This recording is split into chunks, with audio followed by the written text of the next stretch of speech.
We are at 18408 Maple Heights with Tom, and we are now going to do a walkthrough a property that the renovation was just completed, and show you how our finished product looks like and the kind of governance we are doing when we ended off to leasing. So Tom, we are with you. Please walk us through it. Okay, let's go inside here. You enter into the living room. Again, a lot of the finishes were very nice. We liked them. They actually use a lot of the same colors we use when we're doing bigger renovations. But here you got hardwood floors.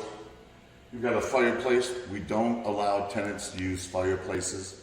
Even if they do work, it's a safety issue. We also require, if you didn't know, tenants to have renter's insurance. That's just smart. But here with the hardwood floors, look how beautiful this is. You've got dark hardwood floors. If we can, we would love to have hardwood floors in our properties. This is where it's a good example that we are doing in the renovation, really a cost-effective based approach. When we buy rental properties, we are buying properties with carpet. Whenever we can have hardwood flooring in terms of rental grade, it's a higher rental grade, and also in terms of ongoing maintenance, we are lowering the ongoing maintenance exposure.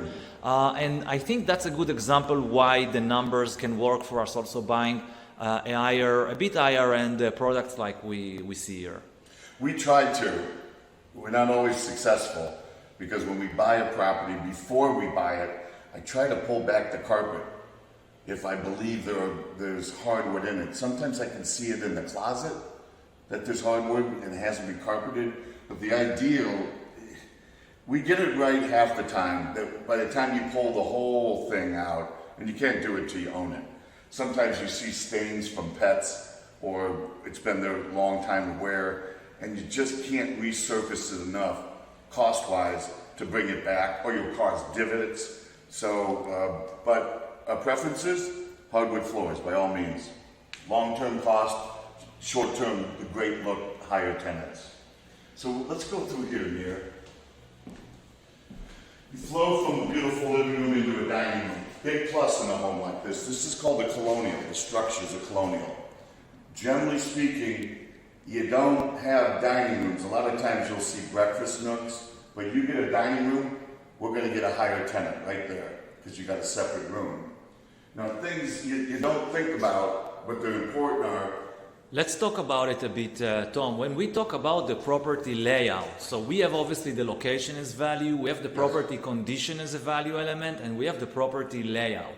Yes. So in terms of buying colonial properties, and these are obviously good layouts that we rent, what is the value from having the dining room? Because sometimes we see smaller or even like no to smaller parts. So in terms of the value of it is in terms of the rental ability, right? Correct.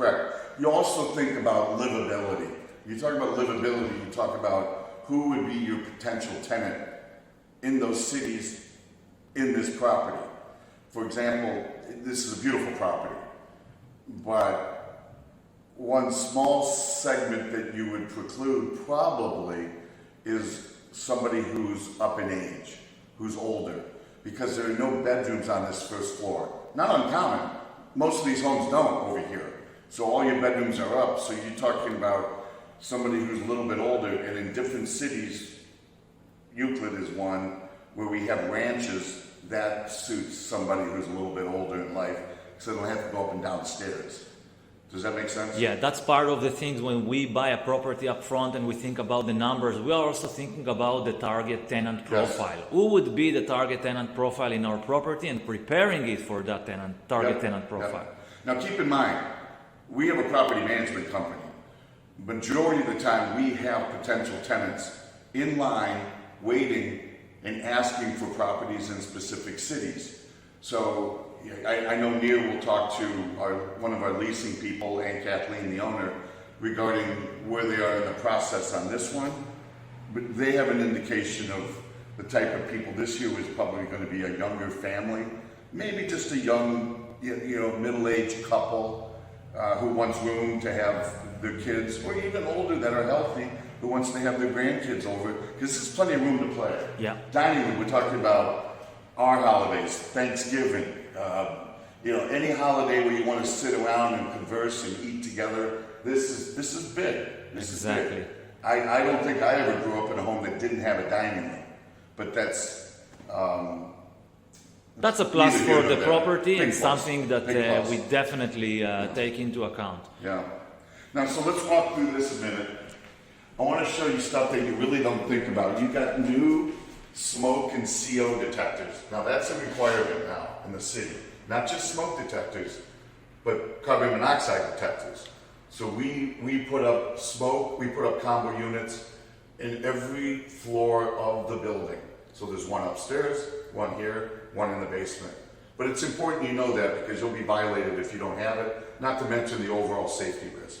Yes, and what we are doing in the quality control process, basically, at this stage when the process is finished, we are doing an end of rehab quality control checkup, basically going with the scope of work that the buyer approved up front, and going element by element, showing, hey, here is your, even to the smallest element, here is your combo detector on the first floor, on the second floor, and that's what we're going to show you right now, because we want to make sure that, in our internal process, make sure that everything was done, and also we want to provide the buyers, obviously being remote, out of state, out of country, we want to provide you a detailed verification that everything you have paid for was done.